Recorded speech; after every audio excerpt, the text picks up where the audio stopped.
Inaasahan na mas darami pa ngayong Semana Santa ang mga pasaherong daraan sa NAIA kumpara noong nakaraang taon. Detalye tayo sa ulat on the spot ni Ian Cruz.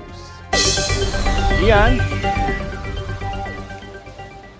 Yes, Rafi, mula pa nga kanina ay talagang tuloy-tuloy na ang pagdating ng mga pasahero dito sa NAIA Terminal 3. At inaasahan nga, Rafi, na ngayong Miyerkules Santo ay mas tataas pa ang bilang ng mga pasaherong dumadaan sa apat na terminals ng NAIA. Pero sa atin namang obserbasyon ay maayos at tuloy-tuloy naman ang pagdating at pag-alis ng mga pasahero dito. Kahapon, Miyerkules Santo, mahigit 68,000 na pasahero sa international at sa 71,000 naman sa domestic ang dumaan sa NAIA.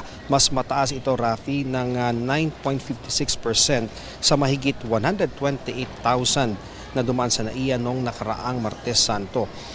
Inaasahan naman na simula nga ngayong araw, mas tataas pa ang bilang ng mga pasahero. Mas marami ang inaasahan pagdating ng Huwebes at Biyernes Santo gaya nung nakaraang Semana Santa. Sa mga may flights, mas maigi pa rin na dumating ng mas maaga sa paliparan para maiwasan ang aberya. Doon naman sa mga may international flights, i-accomplish na po agad ang e-travel form sa bahay pa lamang para kapag daraan na sa mga immigration counters ay mas mabilis na lamang ang proseso. Rafi, dito sa NAIA talagang nakikita natin maluwag ang sitwasyon pero nagkakaroon ng pila doon sa bayaran ng travel tax. Ito yung mga pa-international destination.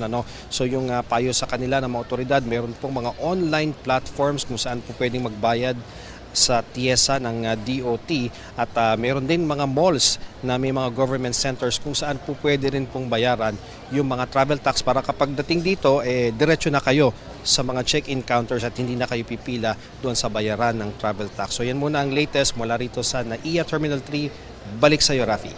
Maraming salamat, Ian Cruz.